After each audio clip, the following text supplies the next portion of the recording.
엄숙한 군 추모식 행사장. 한 늙은 노인이 축축한 땅바닥에 떨어진 하얀 국화꽃 다발을 주우려 힘겹게 허리를 굽히고 있었다. 그의 곁에는 갓 입대한 듯한 젊은 여군 병사가 고통으로 하얗게 질린 얼굴로 주저앉아 있었다. 그녀의 팔은 기괴한 각도로 꺾인 채 힘없이 늘어져 있었다. 그들의 비참한 모습 위로 연단에 선 한 대령의 차갑고 무자비한 목소리가 확성기를 타고 광장 전체에 울려 퍼졌다. 내가 경고했을 텐데 분수를 모르는 것들이 감히 신성한 행사장에서 소란을 피운 결과가 바로 이것이다. 헌병, 저 거짓골을 한 두 사람 당장 내 눈앞에서 끌어내. 바로 그 순간이었다. 저 멀리서부터 땅을 뒤흔드는 듯한 수십 대의 군용 차량 엔진 소리가 굉음을 내며 다가오기 시작했다. 위! 날카로운 사이렌 소리가 하늘을 찢을듯이 울려 퍼졌다. 모든 사람들의 시선이 경악 속에서 소리가 들려오는 부대 정문 쪽으로 향했다. 거대한 폭풍이 오고 있었다. 이른 아침의 공기는 갓 닦아낸 총구처럼 차갑고 상쾌했다. 강원도 화천의 깊은 산골짜기에 자리 잡은 제5사단 열쇠부대의 추모광장은 곧 거행될 창설 기념 및 전몰장병 추모식을 앞두고 경건하고도 팽팽한 긴장감에 휩싸여 있었다. 잘 닦인 검은색 화강암으로 만들어진 거대한 현충탑이 아침 햇살을 받아 서늘하게 빛나고 있었다. 수백 명의 병사들이 분주하게 움직이고 있었다. 어떤 이들은 의장대의 사열을 위해 바닥에 한 치의 오차도 없이 하얀색 선을 긋고 있었고, 어떤 이들은 수천 개의 의자를 칼날처럼 열과 오를 맞추어 배열하고 있었다. 저 멀리 군악대 막사에서는 곧 연주될 추모곡의 낮고 장엄한 선율이 연습소리로 희미하게 울려 퍼지고 있었다. 윤하나 이병은 그 모든 분주함의 한가운데에 서 있었다. 갓 신병 훈련소를 수료하고 자대 배치를 받은 지 이제 막 2달째. 그녀는 오늘같이 중요한 행사에 안내 임무를 맡게 된 것이 자랑스러우면서도 한편으로는 어깨를 짓누르는 무거운 책임감에 긴장하고 있었다. 그녀는 자신의 전투복 옷깃이 조금이라도 흐트러지지는 않았는지 몇 번이고 손으로 매무새를 다듬었다. 그녀의 걱정은 자신의 임무에 대한 것이 아니었다. 그녀는 아침부터 계속 부대 정문 쪽을 힐끔거리고 있었다.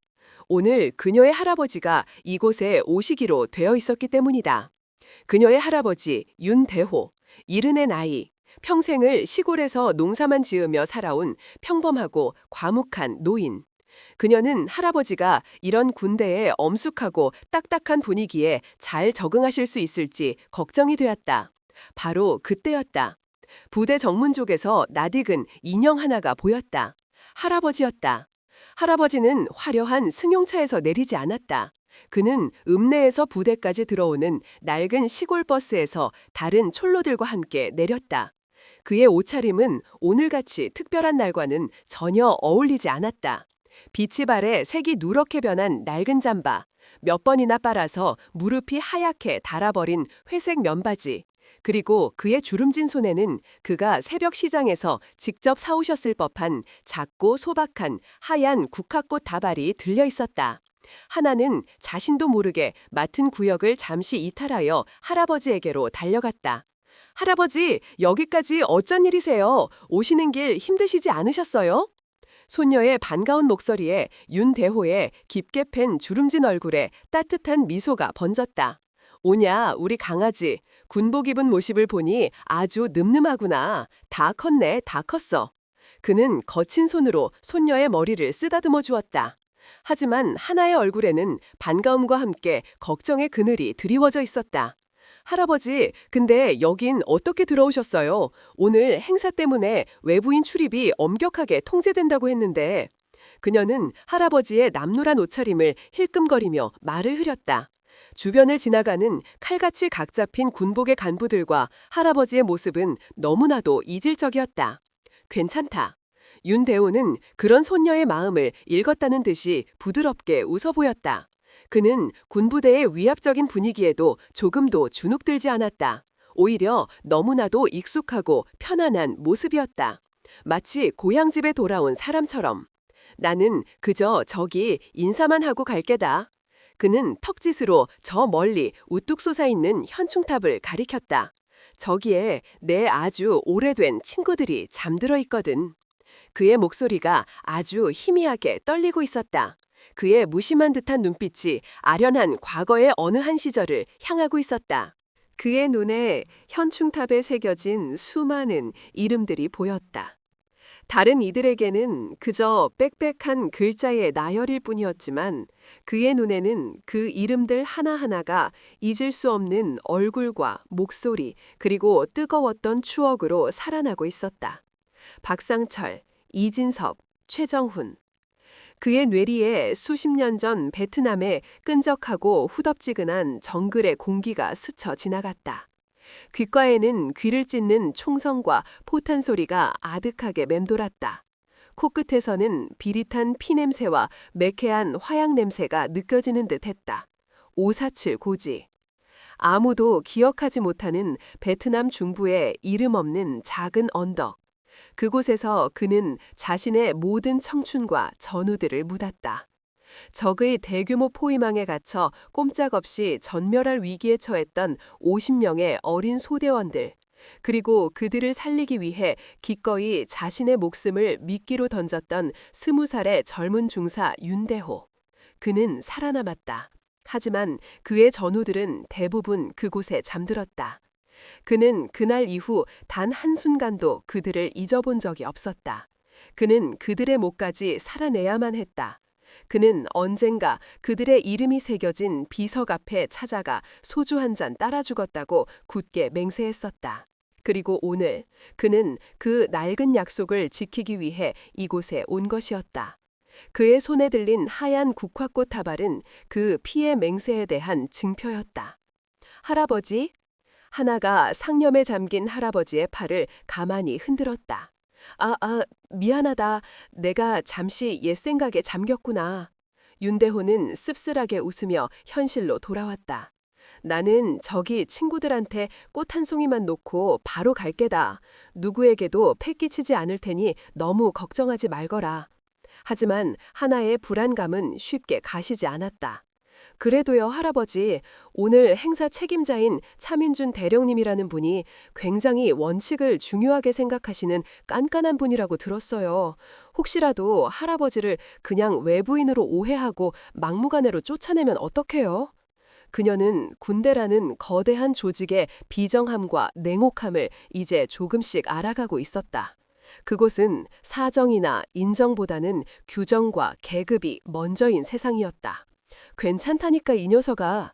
윤대호는 그런 손녀의 머리를 다시 한번 쓰다듬어 주었다. 그의 눈빛에는 나는 괜찮다는 알 수 없는 확신이 담겨 있었다. 그것은 단순히 손녀를 안심시키기 위한 말이 아니었다. 그것은 수많은 죽음의 고비를 넘어온 한 노병의 초연함에서 우러나오는 진짜 자신감이었다. 바로 그때. 그들 옆을 지나가던 한 젊은 상사가 잠시 걸음을 멈추었다. 그는 윤대호의 허름한 옷차림과 그의 깊고 형형한 눈빛을 번갈아 쳐다보았다. 그리고 자신도 모르게 그 남루한 노인을 향해 허리를 굽혀 경례를 붙일 뻔했다. 그는 화들짝 놀라 자신의 행동을 멈추었다. 내가 왜 저 노인에게? 그는 영문을 알 수 없다는 듯 고개를 갸웃거리며 제 갈 길을 갔다. 그는 느끼지 못했다. 자신이 방금 본능적으로 경의를 표할 뻔했던 그 기운이 바로 진짜 군인에게서만 느껴지는 범접할 수 없는 영혼의 계급이라는 사실을. 하나는 다시 자신의 근무 위치로 돌아가야만 했다. 알겠어요, 할아버지. 그럼 저기 나무 아래 벤치에서 잠시만 기다리고 계세요. 행사가 시작되기 전에 잠깐 짬을 내서 제가 모시고 갈게요. 절대 혼자서 돌아다니시면 안 돼요. 아셨죠? 그녀는 몇 번이고 신신당부를 하고 아쉬운 발걸음을 돌렸다. 윤대호는 손녀가 일러준 벤치에 조용히 앉았다. 그는 시끄러운 세상의 소음에서 벗어나 고요한 자신만의 상념에 잠겼다. 그의 무릎 위에는 하얀 국화꽃 다발이 소중하게 놓여 있었다. 그는 알지 못했다.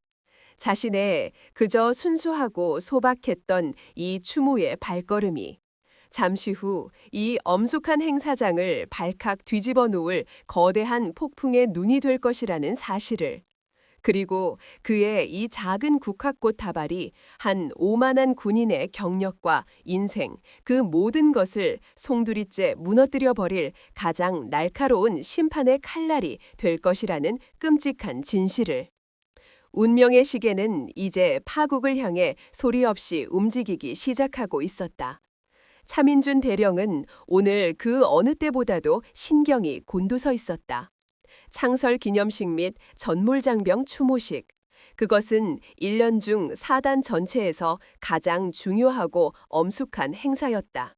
특히 오늘 행사에는 군 서열 1위인 합참의 이장 강신혁 대장이 직접 참석하기로 되어 있었다. 모든 것이 완벽해야만 했다.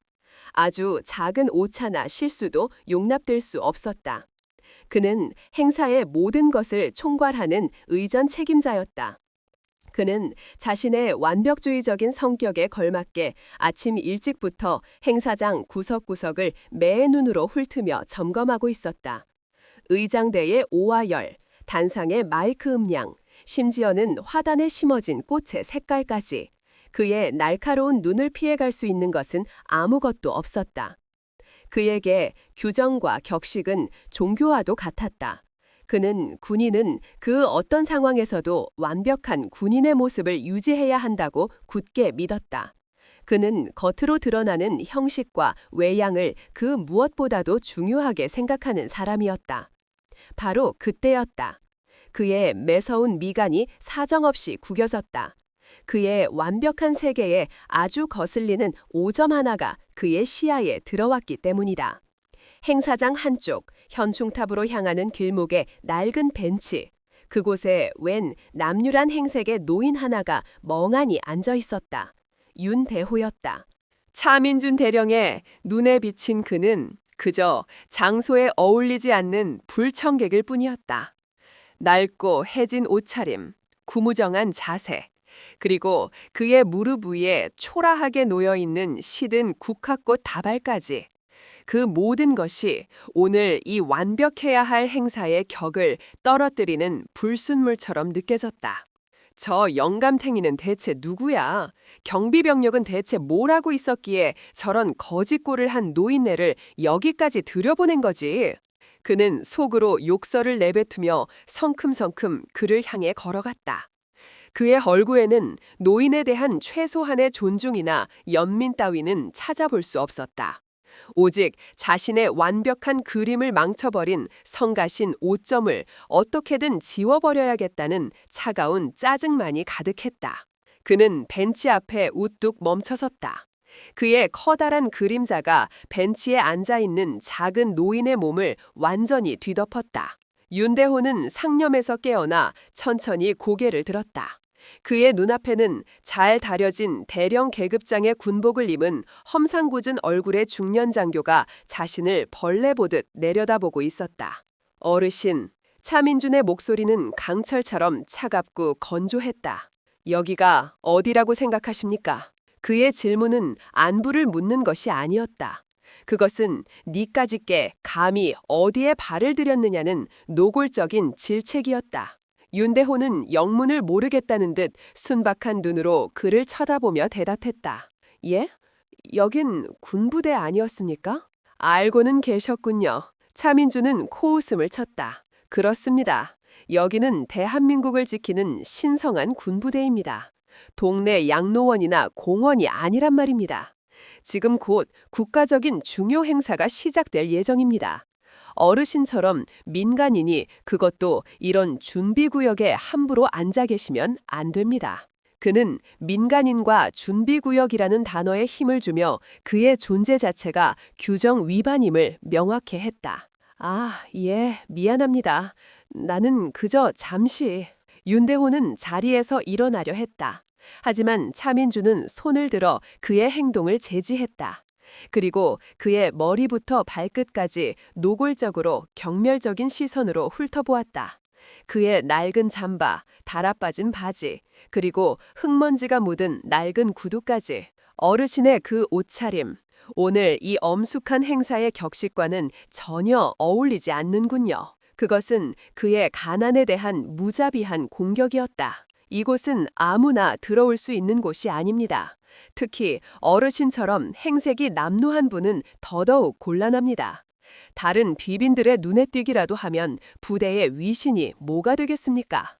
그의 잔인한 말 한마디 한마디가 비수처럼 날아와 노인의 가슴에 박혔다. 하지만 윤대호의 얼굴에는 모욕감이나 분노의 기색이 없었다. 그의 얼굴에는 오직 슬픔만이 서려 있었다. 이 젊은 군인이 어쩌다 이렇게 마음이 가난해졌을까 하는 안타까움. 나는 그저 저기 현충탑에 꽃만 놓고 가려던 참이었소. 내 옛 친구들에게. 그는 자신의 이곳에 온 소박한 이유를 설명하려 했다. 하지만 차민주는 그의 말을 중간에 잘랐다. 현충탑이요? 하, 어림없는 소리. 그는 비웃었다. 그곳은 오늘 합참 의장님께서 직접 헌화를 하실 가장 신성한 장소입니다. 어디 근본도 모르는 외부인이 함부로 접근할 수 있는 곳이 아니란 말입니다. 어르신의 그 시든 국화꽃 몇 송이로 신성한 장소를 더럽힐 생각은 마십시오. 그는 윤대호의 손에 들린 국화꽃 다발마저 더러운 것으로 치부해버렸다. 그러니 이제 그만 여기서 나가주셔야겠습니다. 곱게 말씀드릴 때 말입니다. 그것은 요청이 아닌 명령이었다. 그는 마치 거대한 철의 장벽처럼 노인의 앞을 가로막았다. 그의 온몸에서 너는 안 된다. 여기는 네가 있을 곳이 아니다라는 차갑고 비정한 거절의 기운이 뿜어져 나오고 있었다. 윤대호는 더 이상 아무 말도 하지 않았다. 그는 그저 조용히 고개를 숙였다. 그리고 몸을 돌려 부대 정문 쪽으로 힘없이 걸음을 옮기기 시작했다. 그의 굽은 등이 오늘따라 유난히 더 작고 초라해 보였다. 차민주는 그런 그의 뒷모습을 보며 만족스러운 미소를 지었다. 그는 자신의 완벽한 세계를 어지럽히려던 또 하나의 오점을 완벽하게 제거했다고 생각했다. 그는 자신의 일처리가 너무나도 깔끔하고 효율적이었다고 자부했다. 하지만 그는 알지 못했다. 그가 방금 쫓아낸 것이 단순히 한 명의 남루한 노인이 아니었다는 사실을. 그가 방금 모욕하고 짓밟은 것이 바로 그가 그토록 숭배하는 이 군대의 살아있는 역사 그 자체였다는 끔찍한 진실을. 그리고 그는 결코 상상조차 하지 못했다. 저 힘없어 보이던 노인의 침묵이 잠시 후 자신을 파멸시킬 가장 무서운 분노의 폭풍이 되어 돌아오게 될 것이라는 사실을. 운명의 톱니바퀴는 이제 돌이킬 수 없는 파국을 향해 소리 없이 그러나 확실하게 굴러가기 시작하고 있었다. 윤대호는 말없이 돌아섰다. 그의 마음속에는 분노보다 깊은 서글픔이 파도처럼 밀려왔다. 세월이 흘러 군대도 참 많이 변했구나.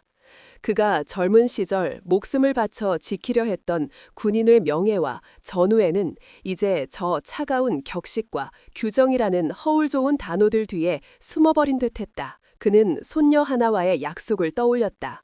혼자서 돌아다니지 말라던 손녀의 걱정 어린 목소리. 그는 행사장 입구 구석진 곳에 다시 자리를 잡고 손녀가 오기만을 묵묵히 기다리기로 했다. 그는 더 이상 소란을 피우고 싶지 않았다. 그저 조용히 친구들의 이름 앞에 국화꽃 한 송이만 놓고 돌아가고 싶을 뿐이었다. 하지만 운명은 그를 조용히 내버려둘 생각이 없었다. 차민준 대령은 자신의 지시대로 그 남루한 노임이 부대 밖으로 사라졌을 것이라고 생각했다. 그는 다시 행사장 점검에 몰두했다. 그런데 그의 눈에 또다시 그 오점이 들어왔다. 그 늙은이가 돌아가지 않고 여전히 행사장 입구 근처를 어슬렁거리고 있었던 것이다. 저 영감탱이가 아직도 안 갔어? 그의 미간이 다시 사정없이 구겨졌다. 그의 인내심이 빠르게 바닥을 드러내고 있었다. 그는 저 고집불통 노인네를 이대로 두었다가는 잠시 후 합참의장을 비롯한 수많은 귀빈들이 도착했을 때 어떤 돌발 행동을 할지도 모른다는 불안감에 휩싸였다. 그는 결심했다. 이번에는 점잖게 말로만 경고하는 것에서 그치지 않겠다고. 그는 저 노인네를 본보기로 삼아 오늘 이 행사의 군기가 얼마나 엄정한지를 모든 병사들과 외부인들에게 똑똑히 보여주어야겠다고 마음먹었다. 그는 연단 위로 성큼성큼 걸어 올라갔다. 그리고 그곳에 놓여있던 고성능 확성기를 집어들었다. 지지직! 날카로운 하울링 소리와 함께 그의 차갑고 권위적인 목소리가 광장 전체에 울려 퍼지기 시작했다. 주목! 주목! 행사 의전 책임자 차민준 대령이 전파한다. 그의 갑작스러운 방송에 분주하게 움직이던 모든 병사들이 하던 일을 멈추고 연단을 쳐다보았다. 지금부터 행사의 원활한 진행과 군의 위신을 위해 몇 가지 최종 지침을 하달한다. 모두 경청하도록. 그는 잠시 숨을 고르고 목소리를 더욱 높였다. 그의 시선은 정확하게 행사장 입구 구석에 서 있는 윤대호를 향하고 있었다. 현재 행사장 내에 행사의 격식과 어울리지 않는 일부 부적절한 인원이 식별되었다. 이들은 행사의 엄숙한 분위기를 해치고 군의 명예를 실추시킬 우려가 매우 크다. 그의 말에 병사들이 술렁이기 시작했다. 그들은 부적절한 인원이 누구를 지칭하는 것인지 어리둥절해하며 주변을 두리번거렸다. 차민주는 만족스러운 미소를 지었다. 그는 자신의 말이 만들어낼 파급력을 즐기고 있었다. 그는 더욱 노골적으로 말을 이었다. 이에 본관은 엄중히 명령한다. 지금 행사장 입구에 서 있는 남루한 옷차림의 노인과 그와 동행하고 있는 여군 병사는 즉시 본인의 신분을 자각하고 자발적으로 행사장 밖으로 퇴장하기 바란다. 그 한마디. 그것은 사적인 모욕을 넘어선 명백한 공개 처형이었다. 그는 확성기라는 권력의 무기를 이용해 수천 명이 지켜보는 앞에서 한 노인의 인격과 존엄성을 무참히 짓밟아버린 것이다. 광장 전체가 얼어붙었다. 모든 병사들의 시선이 일제히 차민준이 가리키는 그 부적절한 인원에게로 쏠렸다. 윤대호와 마침 할아버지에게 다가오던 윤하나. 하나의 얼굴이 새하얗게 질렸다. 그녀는 자신의 귀를 의심했다. 설마 저 확성기를 타고 울려 퍼지는 잔인한 말이 자신의 할아버지를 향한 것이라고는 믿을 수 없었다. 하지만 주변의 모든 시선이 자신과 할아버지에게 집중되는 것을 느끼는 순간 그녀는 그것이 끔찍한 현실임을 깨달았다. 그녀의 온몸이 치욕으로 부들부들 떨려왔다. 윤대호는 그러나 미동도 하지 않았다. 그는 여전히 묵묵히 그 자리에 서 있었다. 그의 얼굴에는 분노나 굴욕의 기색이 없었다. 그는 그저 깊이를 알 수 없는 슬픈 눈으로 연단 위에 서서 자신을 심판하고 있는 저 젊고 오만한 대령을 바라볼 뿐이었다. 차민주는 그들의 반응이 없자 더욱 기고만장해졌다. 그는 이 연극을 끝낼 생각이 없었다. 다시 한번 경고한다. 만약 1분 내로 자진 퇴장하지 않을 시 우리 군은 부득이하게 물리력을 행사할 수밖에 없다. 이곳은 신성한 군 추모식 행사장이다. 갈 곳 없는 불쌍한 노숙자들에게 무료 급식을 제공하는 자선 행사장도 아니란 말이다. 노숙자. 그 잔인한 단어가 하나의 낙인이 되어 윤대호의 이마에 박혔다. 하나의 눈에서 뜨거운 눈물이 왈칵 쏟아져 내렸다. 그녀는 더 이상 참을 수 없었다. 자신의 할아버지가 평생을 조국에 헌신하고 그 대가로 얻은 것이 고작 이런 끔찍한 모욕이란 말인가. 그녀는 자신의 계급과 신분을 잊었다. 그녀는 오직 하나뿐인 손녀로서 할아버지를 지켜야만 했다. 대령님! 그녀는 연단을 향해 달려나가며 외쳤다. 멈춰 주십시오. 제발 그만하십시오. 차민주는 그녀의 등장에 인상을 찌푸렸다. 뭐냐 너는 감히 행사 중에 대열을 이탈해? 저분은 노숙자가 아닙니다. 저의 할아버지이십니다. 그리고 그녀는 무언가 더 마려 했다. 할아버지가 누구인지, 그가 어떤 분인지. 하지만 그녀는 차마 말을 잇지 못했다. 그녀는 할아버지와의 약속을 지켜야만 했다. 그녀의 그 잠시의 망설임이 차민준의 오만함을 더욱 부채질했다. 할아버지! 그래서 뭐 어쨌다는 거냐? 할아버지가 벼슬이야? 니년 지금 상관 앞에서 할아버지 빽이라도 믿고 대드는 거냐? 아닙니다. 그저 저희는 현충탑에 헌화만 하고 조용히 돌아가려 했을 뿐입니다. 제발 저희 할아버지께 사과해 주십시오. 하나는 울먹이며 애원했다. 하지만 그녀의 간절한 애원은 불에 기름을 붓는 격이 되고 말았다. 사과라는 단어에 차민준의 이성이 완전히 끊어져 버린 것이다. 사과? 이 건방진 계집애가 지금 누구한테 사과를 요구해? 그는 연단에서 뛰어내려왔다. 그리고 성큼성큼 그녀에게로 다가왔다. 그의 눈에는 살기가 번뜩이고 있었다. 니년 오늘 군기가 뭔지 제대로 한번 맛을 봐야겠구나. 그는 다짜고짜 그녀의 멱살을 잡으려 손을 뻗었다. 모든 비극은 바로 그 순간 시작되었다. 오만함과 분노가 이성을 마비시키는 바로 그 찰나의 순간. 돌이킬 수 없는 파멸의 문이 활짝 열리고 있었다. 상황은 순식간에 벌어졌다. 차민준 대령의 분노로 이성을 잃은 손이 윤하나 이병의 가녀린 멱살을 향해 날아드는 순간. 안 돼! 그들 뒤에 서 있던 윤대호가 나이를 잊은 민첩함으로 몸을 날렸다. 그는 손녀의 앞을 가로막으며 차민준의 팔을 붙잡았다. 이보시오 대령! 아무리 화가 나도 어린 계집아이에게 손을 대는 것은 아니지! 노인의 외침은 우렁찼다. 그의 작고 마른 소나귀 힘은 그러나 강철처럼 단단했다. 차민준은 자신의 팔이 웬 늙은이에게 붙잡혔다는 사실에 더욱 격분했다. 이 노망난 영감탱이가 지금 누구를 막아서? 그는 붙잡힌 팔을 거칠게 뿌리쳤다. 그 갑작스러운 힘에 윤대호는 중심을 잃고 뒤로 휘청거렸다. 할아버지! 하나가 비명을 지르며 쓰러지려는 할아버지를 부축하려 달려들었다. 바로 그 순간이었다. 차민준의 눈에 그 광경은 두 남루한 거지 노인네와 손녀가 한패가 되어 자신에게 항명하는 용서할 수 없는 도전으로 보였다. 그의 머릿속에서 마지막 이성의 끈이 툭 하고 끊어지는 소리가 났다. 이것들이 아주 쌍이로 놀고 있네. 그는 이성을 잃었다. 그는 자신을 부축하는 할아버지 때문에 균형이 불안정해진 하나의 어깨를 있는 힘껏 밀쳐버렸다. 악! 하나는 속절없이 바닥으로 나동그라졌다. 그녀는 넘어지면서 반사적으로 땅을 짚으려 팔을 뻗었다. 하지만 그녀의 팔은 딱딱한 아스팔트 바닥이 아닌 다른 무언가와 부딪혔다. 바로 의장대 사열을 위해 바닥에 놓여있던 묵직한 쇠 말뚝이었다. 그리고 들려왔다. 모든 소음을 삼켜버릴 만큼 선명하고 끔찍한 소리가. 뚝! 마치 마른 나뭇가지를 힘으로 부러뜨리는 듯한 건조하고 섬뜩한 파열음. 하나의 입에서 인간의 것이라고는 믿기지 않는 처절한 비명이 터져나왔다. 꺄! 아! 아! 그녀의 오른쪽 팔이 기괴한 각도로 꺾여 있었다. 하얀 뼈가 군복 소매를 뚫고 밖으로 튀어나올 듯 보였다. 극심한 고통에 그녀의 얼굴은 하얗게 질려 식은땀으로 범벅이 되었다. 광장 전체가 얼어붙었다.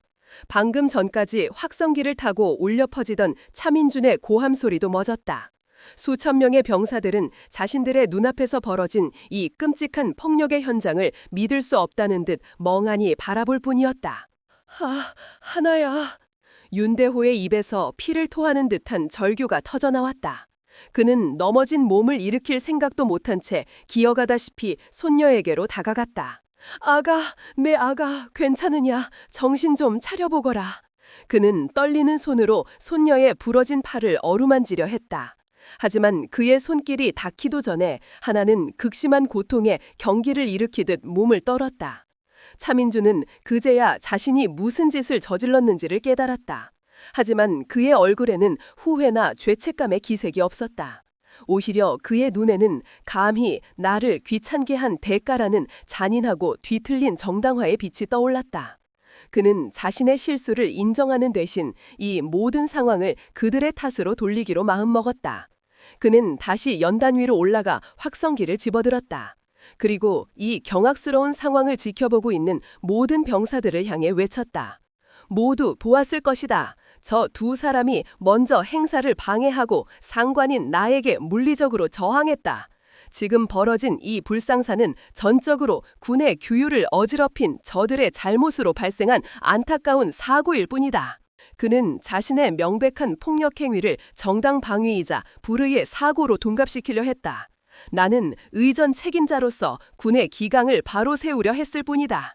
모두 동요하지 말고 각자의 위치로 돌아가 임무에 충실하도록. 그는 이 모든 상황을 그렇게 덮어버리려 했다. 하지만 그는 한 가지 중요한 사실을 잊고 있었다. 모든 진실은 결코 영원히 묻힐 수 없다는 것, 그리고 끓어오르는 분노는 결코 영원히 억누를 수 없다는 것. 윤대호는 더 이상 슬퍼하지 않았다. 그는 울부짖지도 않았다. 그는 고통스러워하는 손녀의 얼굴을 자신의 주름진 손으로 가만히 쓸어주었다. 그리고 아주 조용히 일어섰다. 그의 굽었던 허리가 어느새 꼿꼿하게 펴져 있었다. 그의 작고 왜소했던 어깨가 어느새 태산처럼 넓어져 있었다. 그의 순박하고 슬퍼 보였던 눈빛은 온데간데 없었다. 그 자리에는 수백, 수천의 적군을 홀로 마주했던 547고지의 그림자, 그 자체의 눈빛만이 남아 있었다. 모든 감정이 거세된 완벽한 침묵의 눈. 죽음을 두려워하지 않는 자만이 가질 수 있는 초연하고 서늘한 그 눈빛. 그는 연단 위에 서서 자신을 내려다보고 있는 차민준을 향해 입을 열었다. 그의 목소리는 놀랍도록 차분했다. 자네. 그가 나직이 불렀다. 자네는 방금 아주 큰 실수를 저질렀다.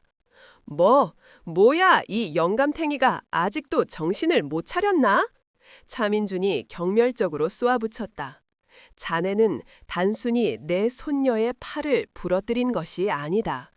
윤대호는 땅에 떨어진 자신의 하얀 국화꽃다발을 주워들었다. 꽃잎들은 흙먼지에 더럽혀지고 사람들의 발에 짓밟혀 흉하게 뭉개져 있었다. 그는 그 뭉개진 국화꽃을 들어 보였다. 자네는 이 꽃의 주인들을 모욕했다. 그리고 그는 고개를 들어 부대 정문 저 너머의 길을 바라보았다. 자네는 곧 이 땅의 모든 별들을 적으로 돌리게 될 것이다. 그의 알 수 없는 예언과도 같은 말이 끝나는 바로 그 순간이었다. 저 멀리서부터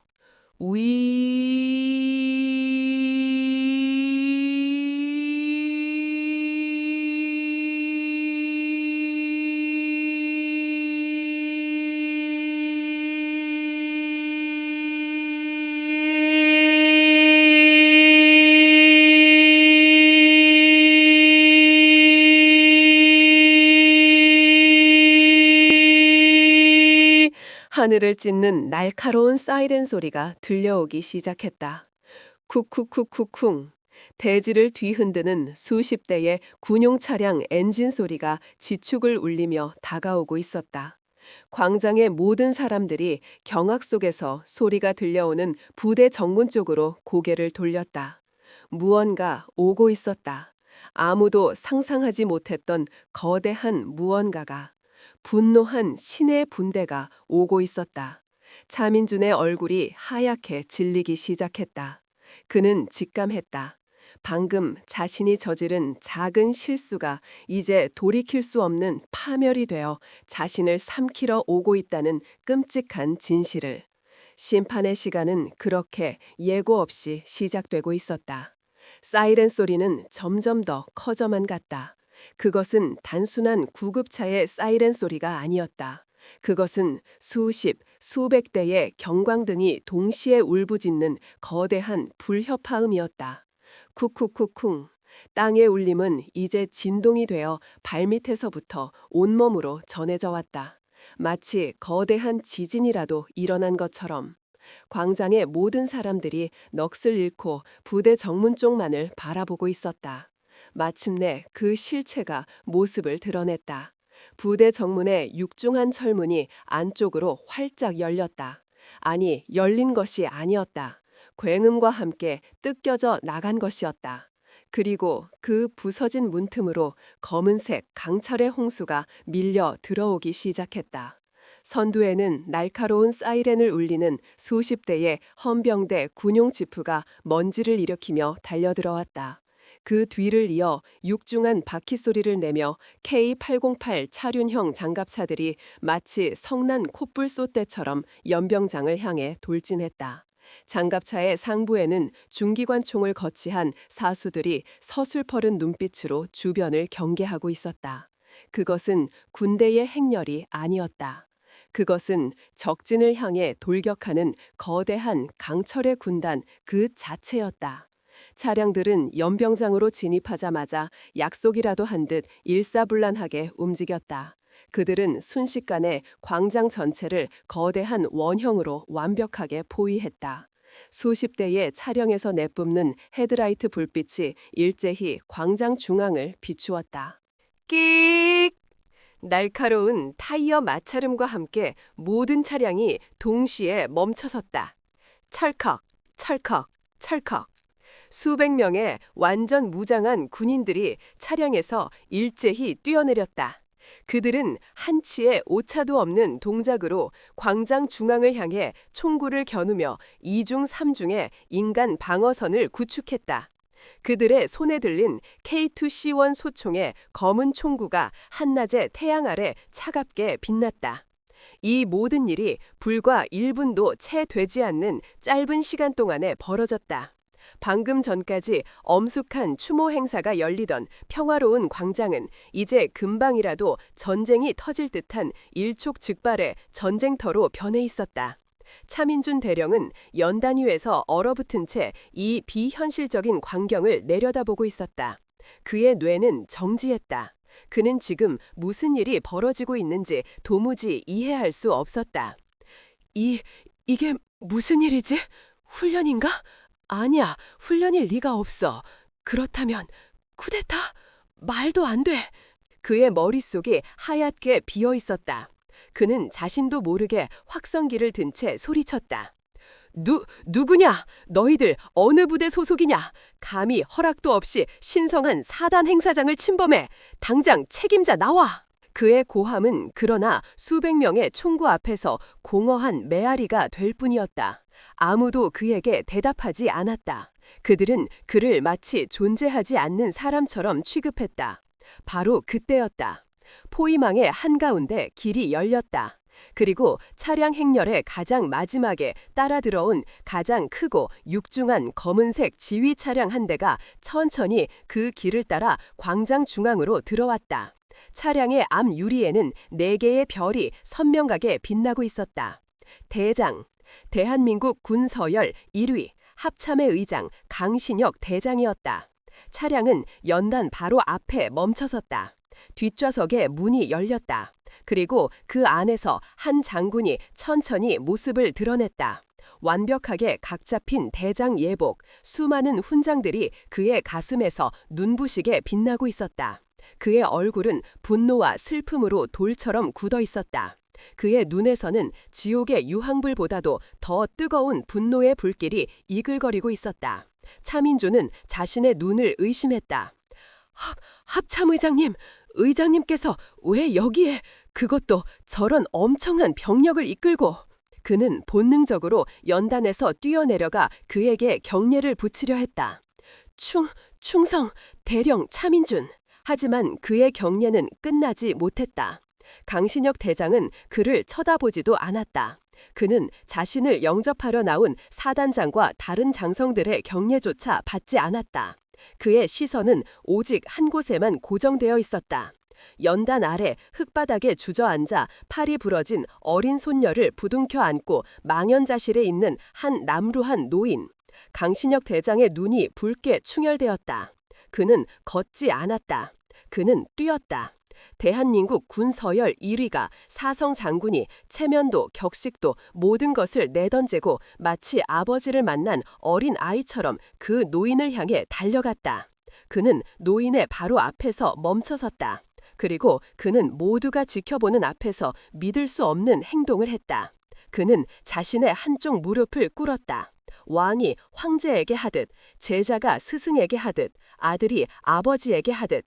그는 진흙투성이의 바닥에 무릎을 꿇었다. 그는 노인의 손에 힘없이 들려있던 흙먼지에 짓밟힌 국화꽃 다발을 두 손으로 공손히 받아들였다. 그리고 자신의 군복에 그 더러워진 꽃을 정성스럽게 닦았다. 그의 입에서 50년의 세월을 거슬러 올라온 뜨거운 목소리가 터져나왔다. 그 목소리는 군 통수권자의 위엄 있는 목소리가 아니었다. 그것은 죽음의 문턱에서 자신을 구해준 영웅을 다시 만난 한 어린 소위의 울먹임이었다. 선생님! 그는 노인을 감히 쳐다보지도 못하고 고개를 숙인 채 말을 이었다. 막내 강신혁 왔습니다. 제가 너무 늦었습니다. 선생님, 정말 죄송합니다. 그의 떨리는 목소리가 광장 전체에 울려 퍼졌다.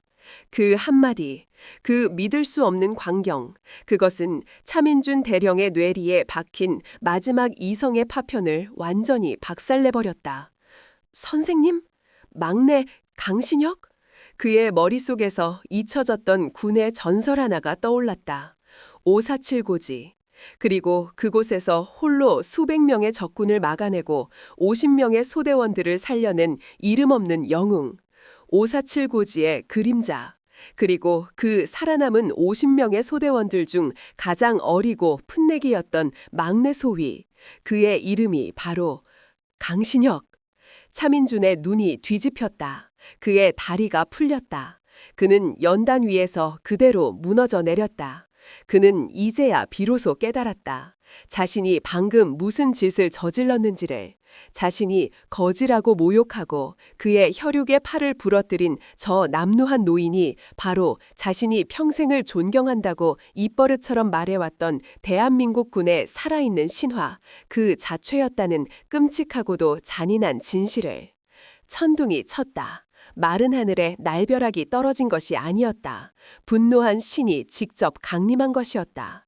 그리고 그 신의 심판은 이제 막 시작될 참이었다. 광장은 거대한 무덤과도 같았다. 수천 명의 군인들이 살아있는 채로 돌처럼 굳어 그 자리에 서 있었다.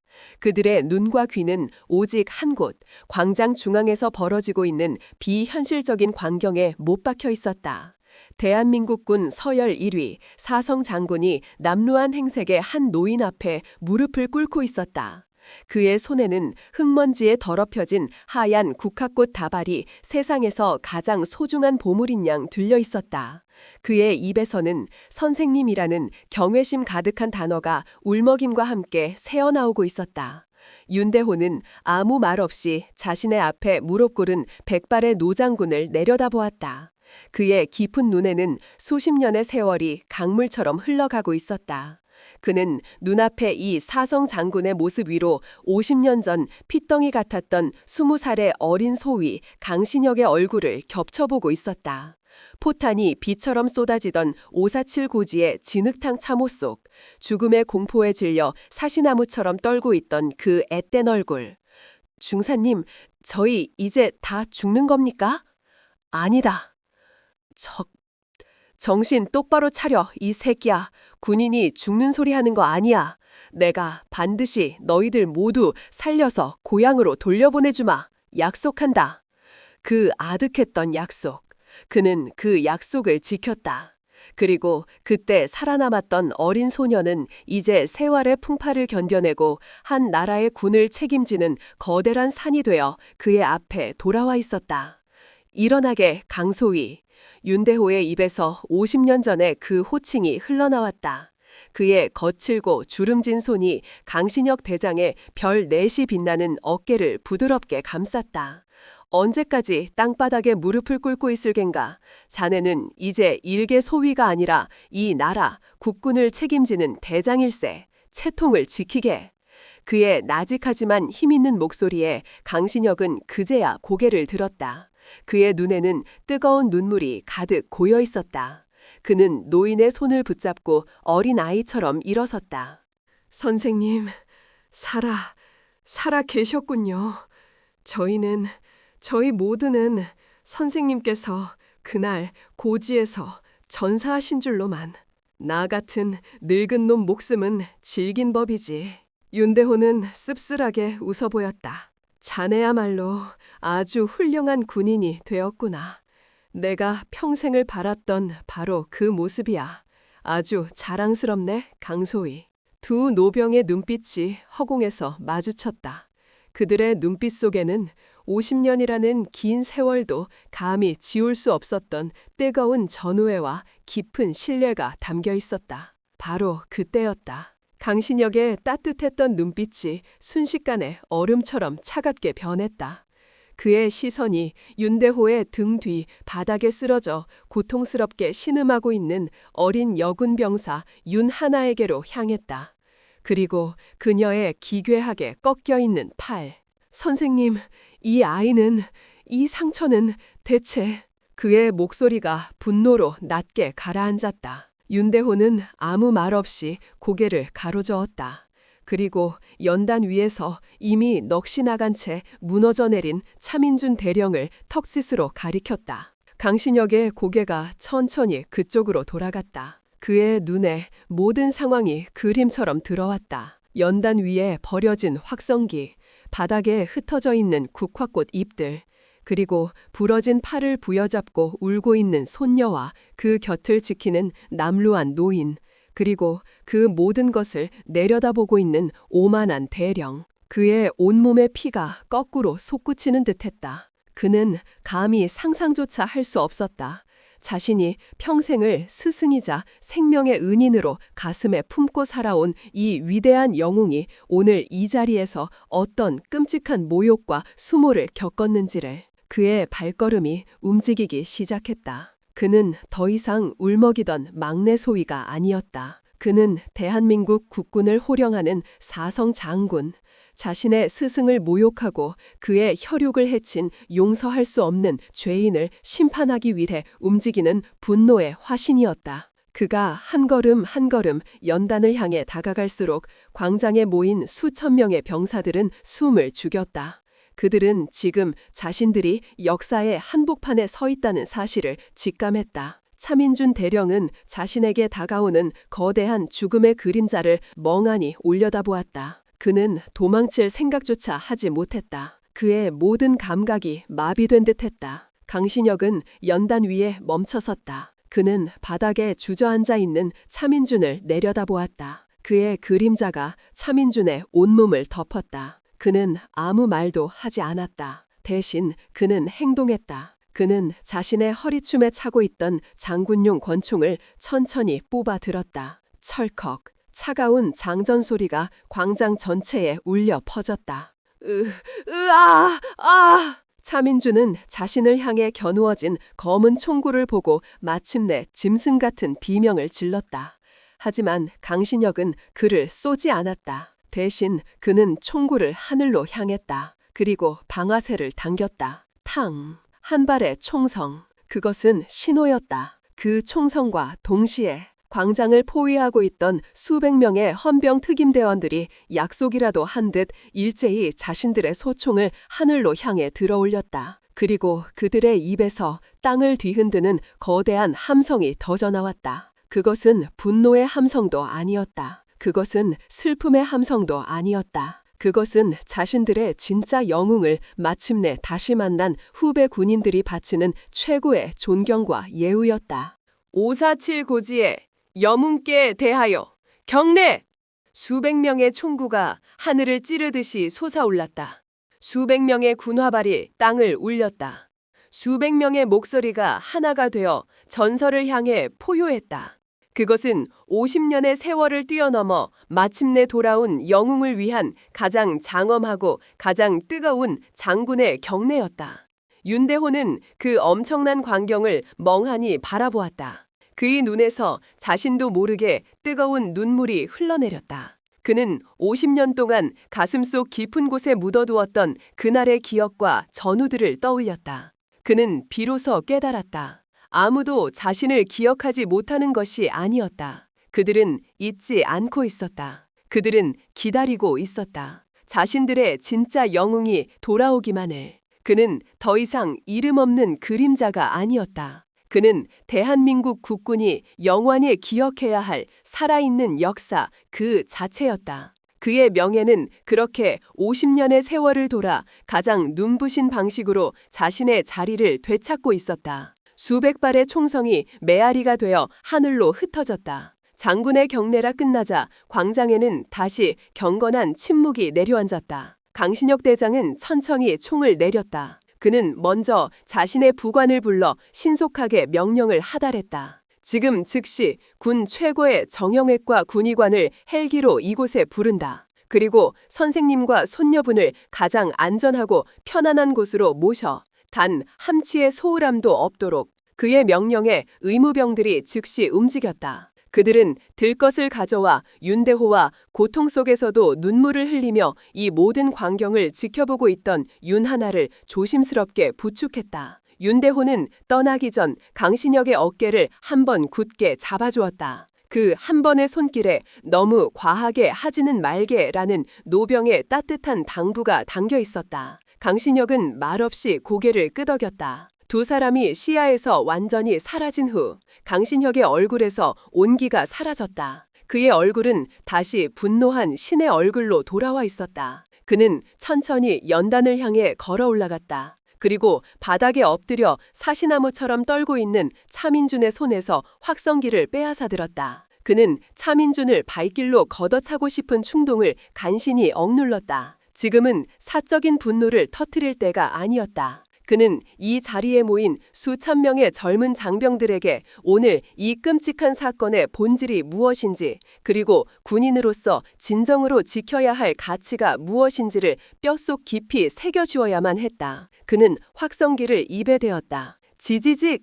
그의 낮고 무거운 목소리가 광장 전체에 울려 퍼지기 시작했다. 나는 오늘 자네들에게 군법이나 규정에 대해 이야기하지 않겠다. 그의 첫마디는 모두의 예상을 벗어나는 것이었다. 그는 방금 전의 사건에 대해 이런 반구도 언급하지 않았다. 대신 나는 자네들에게 아주 오래된 옛날 이야기 하나를 들려주고자 한다. 지금으로부터 약 50년 전 이곳 대한민국이 아닌 아주 멀고 낯선 땅 베트남의 어느 정글 한복판의 이야기다. 그곳에는 이름조차 없는 작은 언덕이 하나 있었다. 지도상에는 그저 547 고지라고만 표기된 전략적으로 아무런 가치도 없는 그런 땅이었다. 그곳에 이제 막 20살을 간 넘긴 대한민국의 젊은 해병대원들로 이루어진 한 소대가 주둔하고 있었다. 그의 목소리는 아득한 과거를 회상하듯 조용하고 담담했다.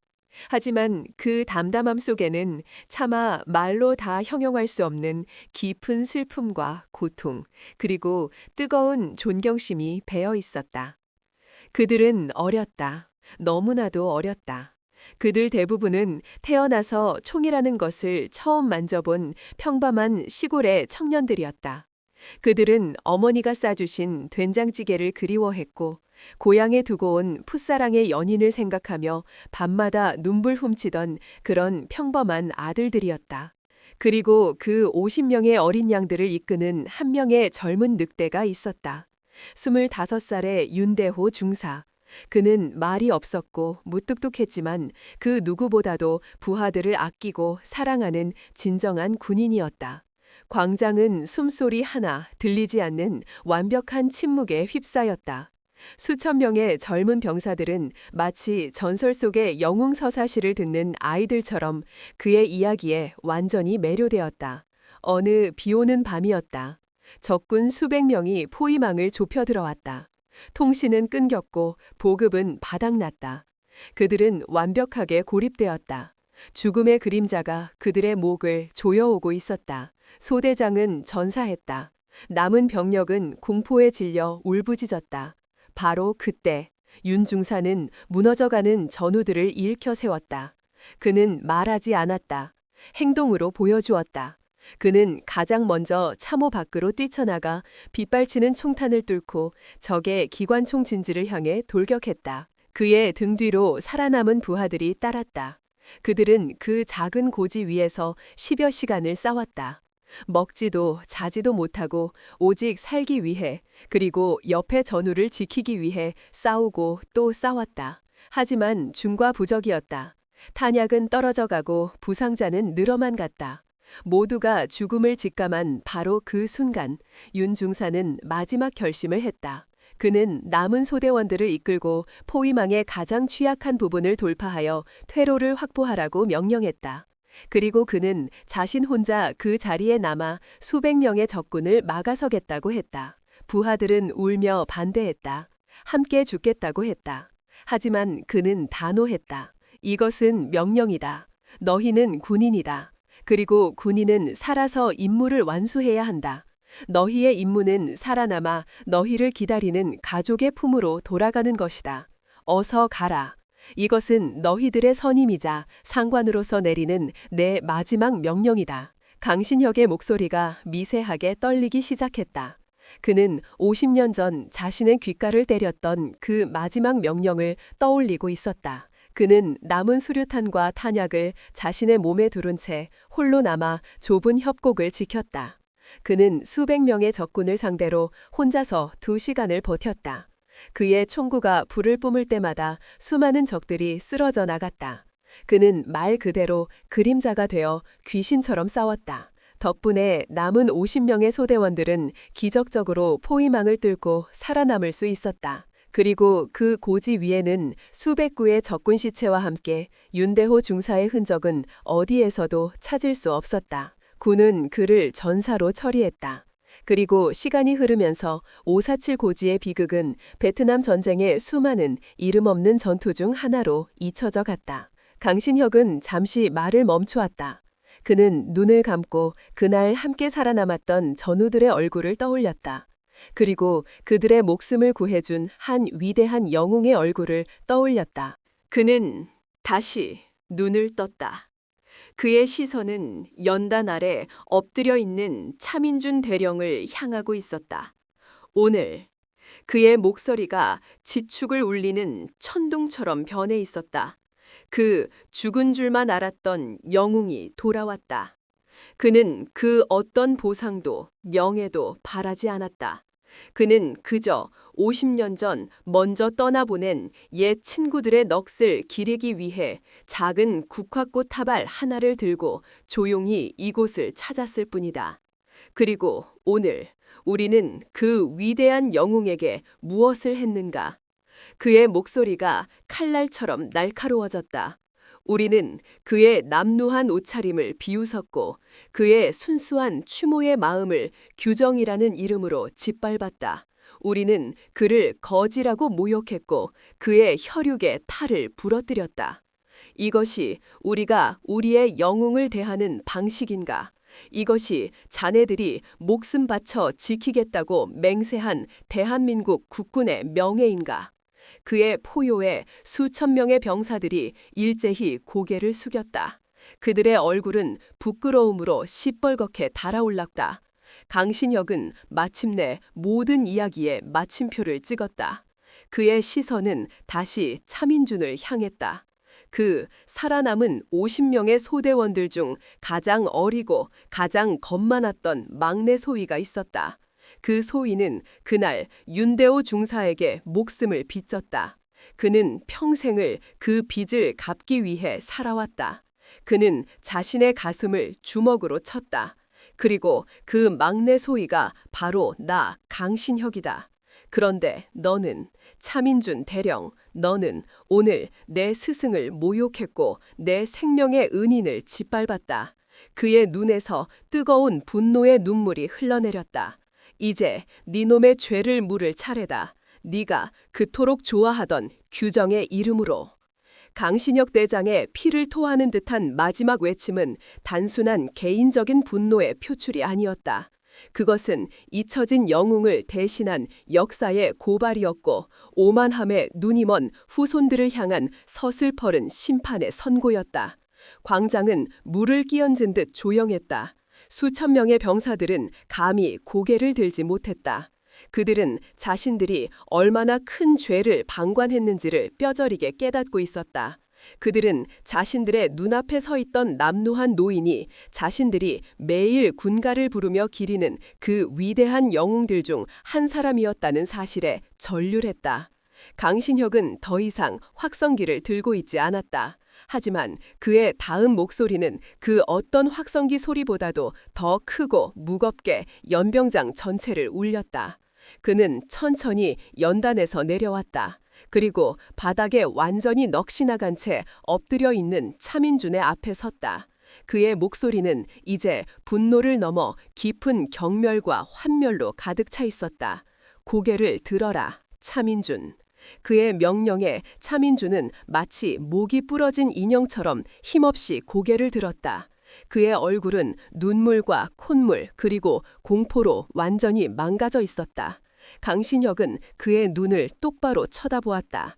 방금 내가 들려준 그 이야기, 그 547고지의 영웅, 내 스승, 내가 평생을 빚진 나의 생명의 은인, 바로 그분이 오늘 이 자리에 오셨다. 그런데 너는 이 부대의 의전을 책임진다는 대령이라는 작자가 너는 오늘 그분에게 무슨 짓을 했는가? 그는 묻고 있었지만 답을 원하는 것이 아니었다. 그것은 죄인의 심장에 그의 죄를 다시 한번 각인시키는 잔인한 의식이었다. 너는 그의 남노한 옷차림을 비웃었다. 너는 그의 순수한 추모의 마음을 격식이라는 이름으로 짓밟았다. 너는 그를 수천 명의 병사들 앞에서 거지라고 모욕했다. 그리고 네 놈은 감히 그의 혈육의 몸에 손을 대었다.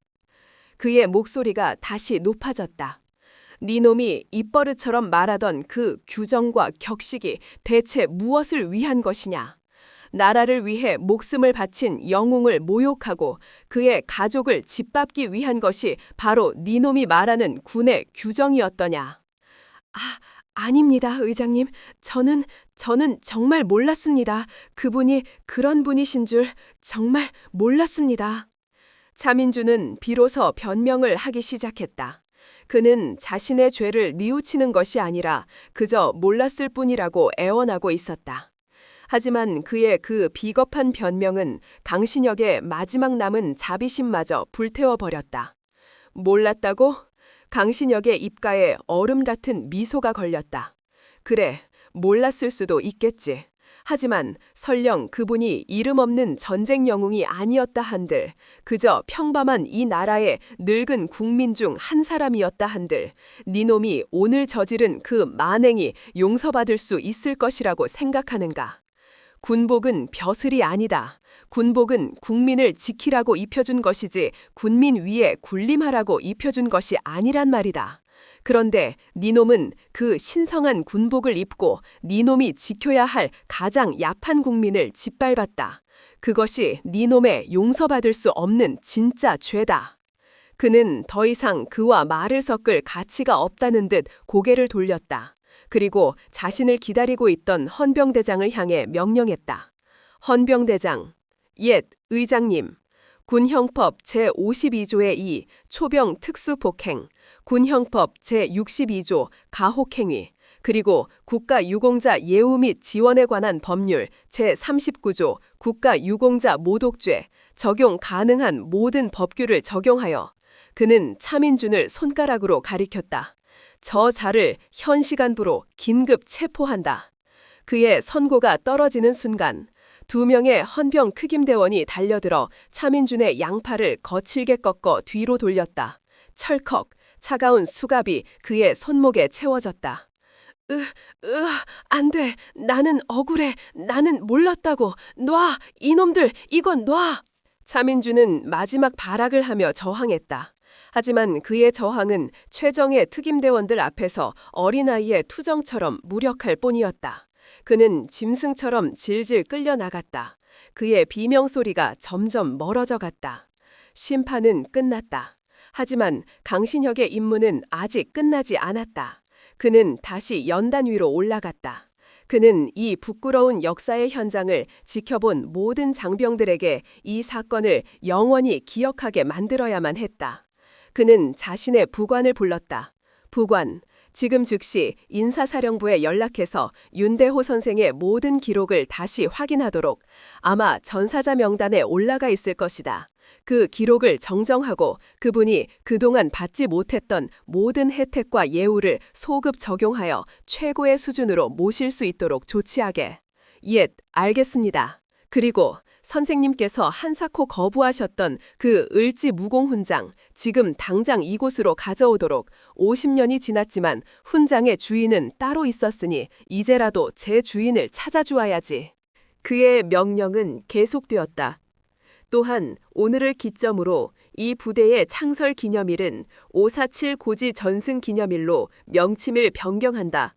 그리고 오늘 이 추모식은 앞으로 547 고지의 그림자 윤대호 영웅 추대식으로 그 의미를 달리할 것이다. 이 현충탑의 가장 높은 곳에 윤대호 선생님의 공적비를 세운다. 그리고 그 비문에는 이렇게 새기도록. 영웅은 죽지 않는다. 다만 잊혀질 뿐이다. 우리는 오늘 그를 다시 찾았다. 그의 하나하나의 명령이 떨어질 때마다 병사들의 가슴 속에서는 뜨거운 무언가가 차오르는 듯했다. 그것은 부끄러움과 죄송함, 그리고 자신들의 잊혀진 영웅에 대한 무한한 자부심이었다. 강신혁은 마지막으로 연단에서 내려왔다. 그는 아직도 멍하니 서 있는 사단장과 다른 지휘관들에게 다가갔다. 오늘 이 자리에서 벌어진 모든 일에 대한 책임, 나 강신혁이 직접 질 것이다.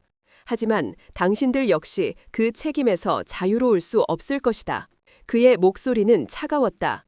자신들의 부대에서 어떤 일이 벌어지고 있었는지, 자신들의 영웅이 어떤 대우를 받고 있었는지 까맣게 모르고 있었던 당신들의 그 무능함과 무책임함, 나는 그것을 결코 용서하지 않을 것이다. 전원 보직 해임 그리고 국방부 특별감찰위원회에 회부한다. 이상. 그의 선고에 모든 지휘관들이 고개를 숙였다. 모든 것이 제자리를 찾아가고 있었다. 부러진 정의는 다시 세워지고 잊혀진 명예는 다시 빛을 발하기 시작했다. 한 노병의 순수한 추모의 마음이 군 전체를 뒤흔든 거대한 개혁의 불씨가 된 순간이었다. 혼란과 심판의 폭풍이 지나간 광장에는 어느새 경건하고도 장엄한 분위기가 감돌기 시작했다. 강신혁 대장의 명령은 번개처럼 신속하게 이행되었다. 불과 1시간 만에 국방부 의장대대의 긴급 지원을 받은 임시 훈장 수여식 무대가 현충탑 앞에 마련되었다. 붉은 카펫이 깔리고 단상에는 대통령의 직인이 찍힌 하얀 비단보가 덮였다. 그 사이 윤대호와 윤하나는 군단장 전용 의무실에서 최고의 의료진에게 응급치료를 받았다. 하나의 부러진 팔은 완벽하게 응급처치 및 깁스 고정이 이루어졌다. 윤대호의 낡고 더러워진 옷은 깨끗한 새 옷으로 갈아입혀졌다. 하지만 그는 한사코 군복을 입는 것을 거부했다. 그는 그저 평범한 민간인 예비역 노병으로서 이 자리에 서고 싶어 했다. 잠시 후 강신혁 대장의 개인적인 부축을 받으며 윤대호가 다시 광장의 모습을 드러냈다. 그의 곁에는 팔에 깁스를 했지만 그 어느 때보다도 늠름하고 자랑스러운 표정의 손녀 하나가 함께하고 있었다. 광장에 도열한 수천 명의 병사들은 약속이라도 한 듯 그 남루한 노병을 향해 가장 우렁찬 목소리로 경례를 붙였다. 충성! 그것은 계급에 대한 의무적인 경례가 아니었다. 그것은 자신들의 부끄러운 과오를 용서해주고 다시 이 자리에 서준 살아있는 영웅에 대한 마음속 깊은 곳에서 우러나오는 진심 어린 존경의 표시였다. 윤대호는 어색하게 그들의 경례를 받으며 단상으로 향했다. 단상 위에는 국방부 장관과 강신혁 대장이 그를 기다리고 있었다. 강신혁 대장은 부관이 하얀 장갑을 낀 손으로 공손히 들고 온 벨벳 상자를 건네받았다. 그는 상자를 열었다. 그 안에는 50년의 세월을 뛰어넘어 마침내 제 주인을 만나게 된 빛나는 을지 무공 훈장이 들어있었다. 강신혁은 떨리는 손으로 훈장을 집어들었다. 그리고 자신의 스승이자 생명의 은인인 윤대호의 가슴에 그 빛나는 명예를 직접 달아주었다. 선생님, 그의 목소리가 감격에 젖어 있었다. 너무 늦었습니다. 정말 죄송합니다. 윤대호는 아무 말 없이 자신의 가슴에 달린 훈장을 내려다보았다. 그의 뇌리에 50년 전 함께 피 흘리며 싸웠던 젊은 얼굴들이 스쳐 지나갔다. 이 훈장은 자신의 것이 아니었다. 그것은 그날 이름 없이 죽어간 모든 전우들의 것이었다. 훈장 수여식이 끝나고 강신혁은 다시 마이크를 잡았다. 오늘 우리는 잃어버렸던 영웅을 되찾았다. 그리고 잊혀졌던 역사를 바로 세웠다. 오늘을 기점으로 매년 이날은 단순히 사단의 창설을 기념하는 날이 아닐 것이다. 이날은 우리 군의 진정한 영웅, 547 고지의 그림자, 윤대호 선생님의 위대한 희생과 용기를 기리는 영웅의 날로 영원히 기억될 것이다. 그의 선포에 광장은 다시 한번 우레와 같은 박수와 함성으로 가득 찼다. 또한 오늘 이 자리에서 우리는 또 한 명의 작은 영웅을 잊지 말아야 한다. 그의 시선이 단상 아래 서 있는 윤하나 이병에게로 향했다. 윤하나 이병은 거대한 불의와 폭력 앞에서 자신의 안위를 돌보지 않고 자신의 혈육이자 우리 모두의 영웅을 지키기 위해 용감하게 저항했다. 그녀의 그 작은 용기야말로 오늘 이 모든 진실을 밝히는 시작점이 되었다. 이에 본관은 합참의장의 권한으로 윤하나 이병에게 용감한 군인 표창을 수여한다. 하나는 자신의 이름이 불리자 깜짝 놀라 어쩔 줄 몰라 했다. 그녀는 얼떨떨한 표정으로 단상 위로 올라갔다. 강신혁 대장은 환한 미소로 그녀의 가슴에 또 하나의 빛나는 표창을 달아주었다. 자랑스럽다, 윤하나 이병. 그대는 그대의 할아버지의 피를 물려받은 진정한 군인이다. 한 자리에서 할아버지와 손녀가 나란히 국가로부터 최고의 영예를 안는 감격적인 순간이었다. 모든 공식적인 행사가 끝나고 사람들이 모두 흩어진 텅 빈 광장. 윤대호는 홀로 현충탑 앞으로 걸어갔다. 그의 발걸음은 무겁고 느렸다. 그는 차가운 비석에 새겨진 친구들의 이름을 거친 손으로 쓸어보았다. 박상철, 이진섭, 최정훈. 이놈들아, 나 왔다. 대호가 이제야 왔다. 그의 입에서 쉰 목소리가 새어나왔다. 미안하다. 너무 늦어서 정말 미안하다. 그는 자신의 가슴에 달린 훈장을 떼어내어 비석 앞에 조심스럽게 내려놓았다. 이건 내 것이 아니다. 자네들 것이야. 하늘에서나마 이 훈장을 안주 삼아 소주 한 잔 걸치게나. 그는 품 안에서 작은 소주병을 꺼내 비석 위에 따라 부었다. 그리고 오늘 내 손녀가 아주 큰 상을 받았네. 자네들도 하늘에서 봤는가?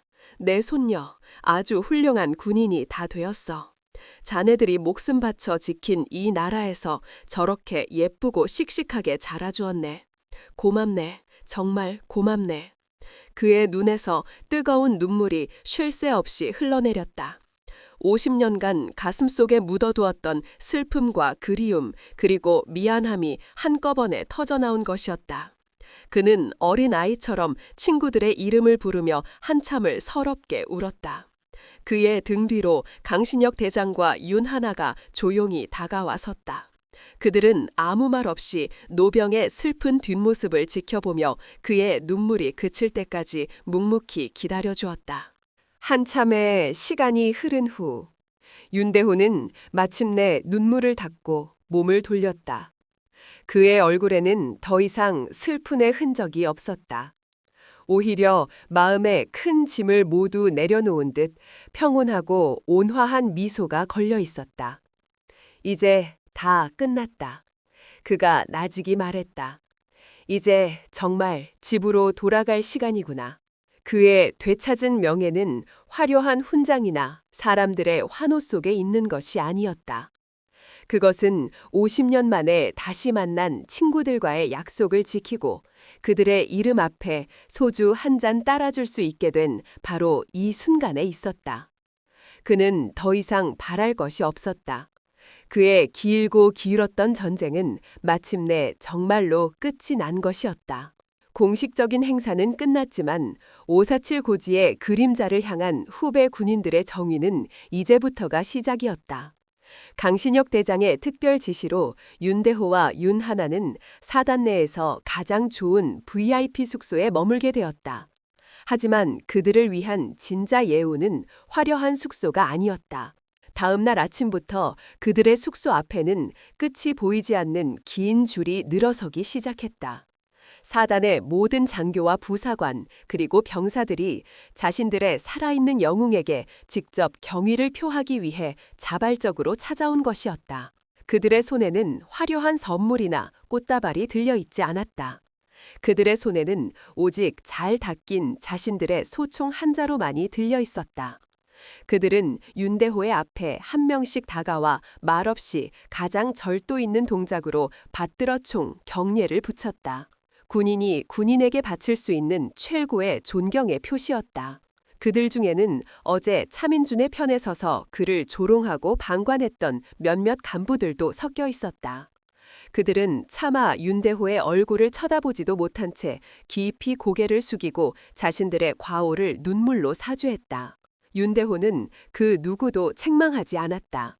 그는 그저 따뜻하고 인자한 미소로 그들의 어깨를 두드려주며 그들의 사죄를 묵묵히 받아주었다. 괜찮네. 사람은 누구나 실수를 할 수 있는 법이지.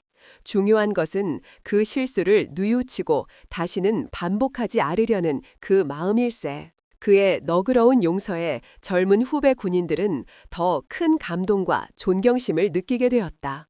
가장 마지막으로 그를 찾아온 사람은 새로 부임한 젊은 사단장이었다. 그는 2개의 별을 단 소장이었지만 남루한 옷차림의 노병 앞에서 마치 신병처럼 허리를 굽혔다. 선생님, 어제 저희 부대에서 선생님께 씻을 수 없는 결례를 범한 것에 대해 사단장으로서 진심으로 고개 숙여 사죄드립니다. 부디 저희의 어리석음을 용서하여 주십시오. 윤대호는 그의 손을 굳게 잡아주었다. 이미 다 지난 일일세. 자네야말로 앞으로 이 부대를 잘 이끌어주게. 다시는 나 같은 늙은이가 이런 험한 꼴을 당하지 않도록 말이야. 명심하겠습니다, 선생님. 새로운 시대의 별과 잊혀진 시대의 영웅은 그렇게 서로의 손을 맞잡고 군의 새로운 미래를 약속했다. 며칠 뒤 떠날 시간이 되었다. 부대는 그를 위해 성대한 환송식을 준비했다. 하지만 윤대호는 모든 행사를 정중히 거절했다. 나는 조용히 왔다가 조용히 가고 싶네. 내 마지막 길이 너무 소란스러운 것은 원치 않아. 그는 처음 이곳에 왔을 때와 똑같이 낡은 잠바에 면바지 차림으로 손녀 하나의 부축을 받으며 부대 정문을 걸어 나섰다. 하지만 부대 정문 밖의 풍경은 그가 처음 왔을 때와 완전히 달라져 있었다. 부대의 모든 장병들이 연병장을 가득 메운 채 그를 기다리고 있었던 것이다. 그들의 손에는 하얀 국화꽃이 한 송이씩 들려 있었다. 그가 부대 정문을 빠져나가는 순간 영웅에게 대하여 경례! 누군가의 우렁찬 외침과 함께 수천 명의 병사들이 일제히 그를 향해 경례를 붙였다. 그리고 그들의 손에 들린 수천 송이의 하얀 국화꽃이 마치 하얀 눈송이처럼 하늘로 날아올랐다. 하얀 꽃비가 내리고 있었다. 50년의 세월을 뛰어넘어 마침내 제자리로 돌아온 한 위대한 영웅의 마지막 길을 축복하는 가장 아름답고 장엄한 꽃비였다. 윤대호는 자신을 향해 쏟아지는 하얀 꽃비를 맞으며 말없이 눈을 감았다. 그의 주름진 얼굴 위로 뜨거운 눈물이 흘러내렸다. 그는 이제 여한이 없었다. 그의 길고 길었던 전쟁은 마침내 정말로 완벽하게 끝이 난 것이었다. 그는 가장 명예로운 방식으로 자신의 전우들의 곁으로 돌아가고 있었다.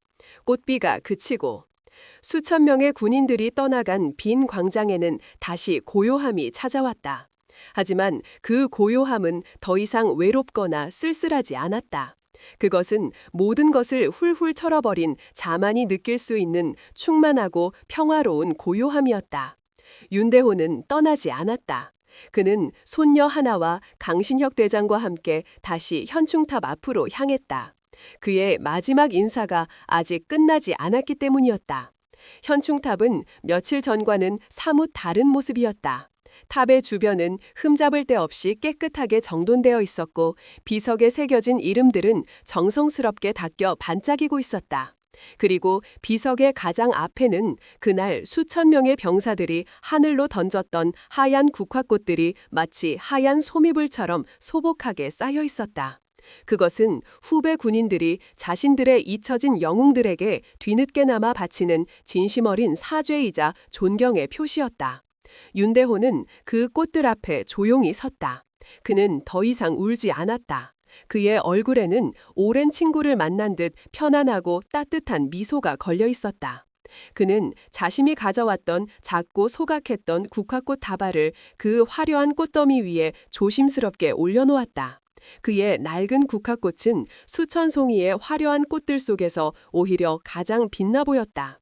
그는 차가운 비석을 어루만지며 나직이 속삭였다. 이놈들아, 이제 외롭지 않겠구나. 이렇게 많은 후배 녀석들이 자네들을 기억해주고 있으니 이제야 나도 마음 편히 두 발 뻗고 잘 수 있겠다. 그의 혼잣말을 듣고 있던 하나가 자랑스러운 목소리로 말했다. 할아버지, 이제 모두가 알아요. 할아버지가 얼마나 위대한 영웅이셨는지.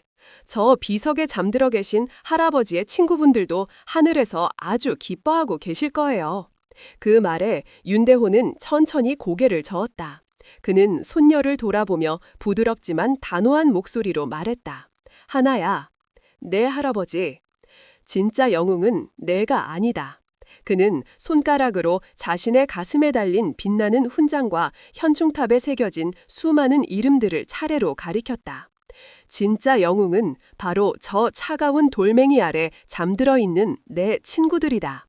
그들은 나처럼 살아남아 가족을 이루고 손주의 재롱을 보는 그런 평범한 행복을 누리지 못했다. 그들은 가장 아름다운 청춘의 나이에 이름 모를 이국의 땅에서 조국을 위해 자신의 모든 것을 바쳤다.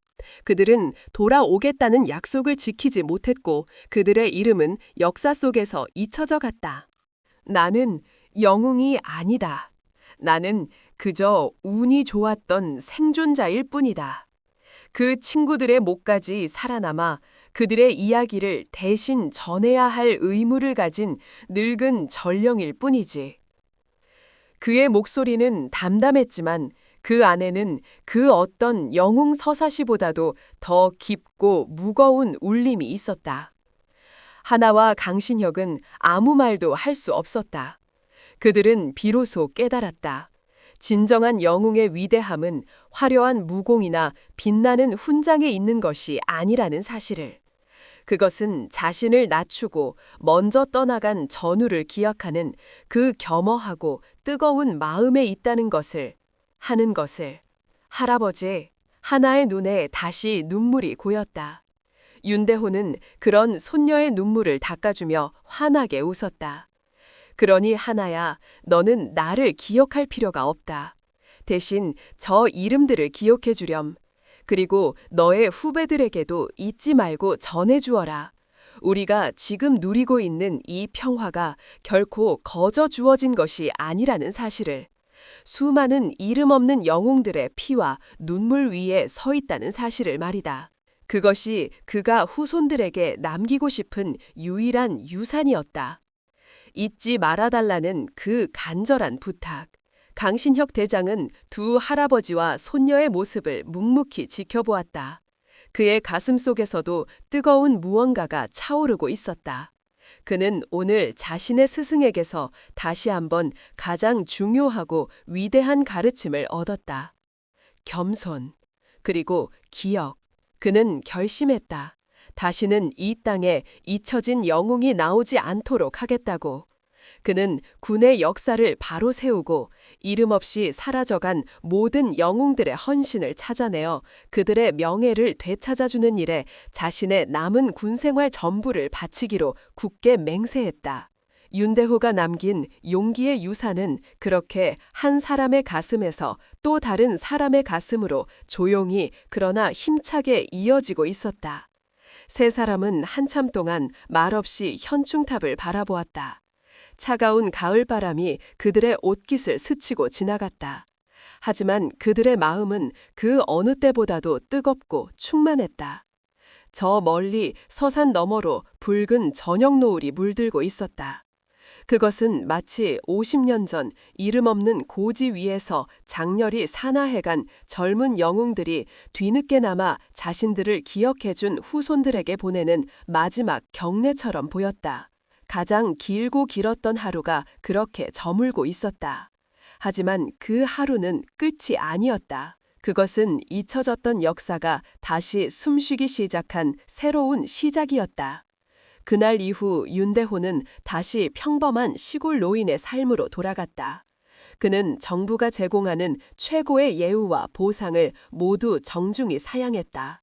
그는 그저 예전처럼 작은 텃밭을 가꾸고 마을 회관에서 늙은 친구들과 장기를 두며 소박하고 조용한 여생을 보냈다.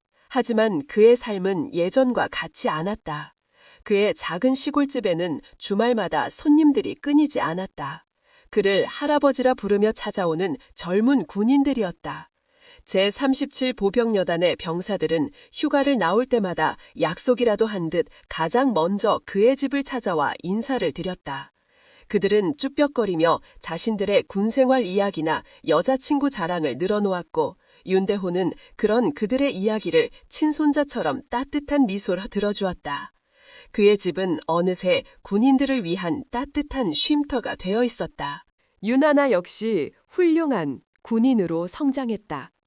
그녀는 할아버지의 가르침을 가슴에 새기고 그 누구보다도 동료를 아끼고 사랑하는 모범적인 군인이 되었다. 그녀의 팔에 남은 희미한 흉터는 그녀에게 더 이상 고통의 기억이 아니었다. 그것은 불의에 맞섰던 용기의 증표이자 그녀가 평생 지켜나가야 할 가치를 일깨워주는 자랑스러운 훈장이 되어 있었다. 강신혁 대장은 약속을 지켰다. 그는 군 역사 편찬위원회를 재정비하여 베트남 전쟁을 포함한 대한민국의 모든 전쟁 기록을 원점에서부터 재검토하도록 지시했다. 그의 노력 덕분에 윤대호처럼 역사 속에 묻혀있던 수많은 이름 없는 영웅들의 숭고한 희생이 세상에 알려지게 되었다. 그들의 이야기는 새로운 군사 교본에 실렸고 모든 신병들은 그들의 이름을 배우며 진정한 군인 정신이 무엇인지를 가슴에 새기게 되었다. 한 노병의 작은 발걸음이 만들어낸 나비 효과.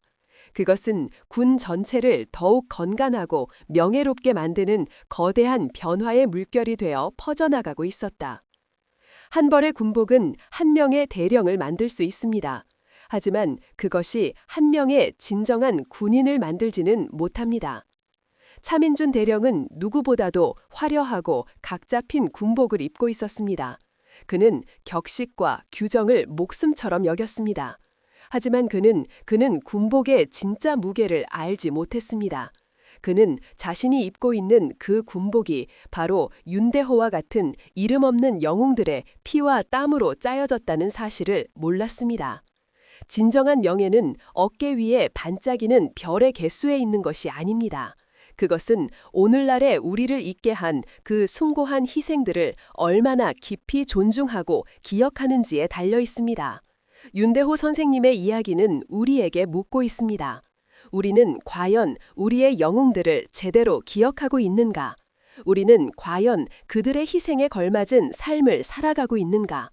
우리는 너무나도 쉽게 잊어버리곤 합니다. 우리가 지금 당연하게 누리고 있는 이 평화와 자유가 결코 거저 주어진 것이 아니라는 사실을 말입니다. 그것은 우리가 알지 못하는 시간, 우리가 알지 못하는 장소에서 자신의 모든 것을 바쳤던 수많은 윤대호들의 숭고한 희생 위에 서 있다는 끔찍하고도 감사한 진실을 말입니다. 그들은 화려한 조명을 받지 못했습니다. 그들의 이름은 역사책에 기록되지 않았습니다. 그들은 그저 우리 주변에서 남루한 옷차림을 한 평범한 이웃으로 혹은 과묵한 할아버지의 모습으로 조용히 살아가고 있을지도 모릅니다. 이 이야기는 단순히 한 전쟁 영웅의 명예회복 이야기가 아닙니다. 이것은 우리 주변에 숨겨진 영웅들을 다시 한번 돌아보게 만드는 우리 모두의 이야기입니다. 이제 당신에게 묻습니다. 영웅의 진정한 의미는 무엇이라고 생각하십니까? 세상을 구하는 초인적인 능력을 가진 사람일까요? 아니면 모두가 알아주는 위대한 업적을 남긴 사람일까요? 어쩌면 진정한 영웅은 그리 거창한 곳에 있지 않을지도 모릅니다. 아무도 알아주지 않는 곳에서 묵묵히 자신의 소명을 다하는 사람, 자신보다 남을 위해 기꺼이 희생할 줄 아는 사람, 그리고 그 모든 희생을 자랑하지 않고 조용히 역사의 뒤안길로 사라져가는 사람, 어쩌면 그들이야말로 이 시대를 지탱하는 진정한 영웅이 아닐까요? 당신의 삶 속에서 혹시 이름 없는 영웅을 무심코 스쳐 지나간 적이 있지 않습니까? 당신이 생각하는 진정한 영웅의 정의는 무엇입니까? 감사합니다.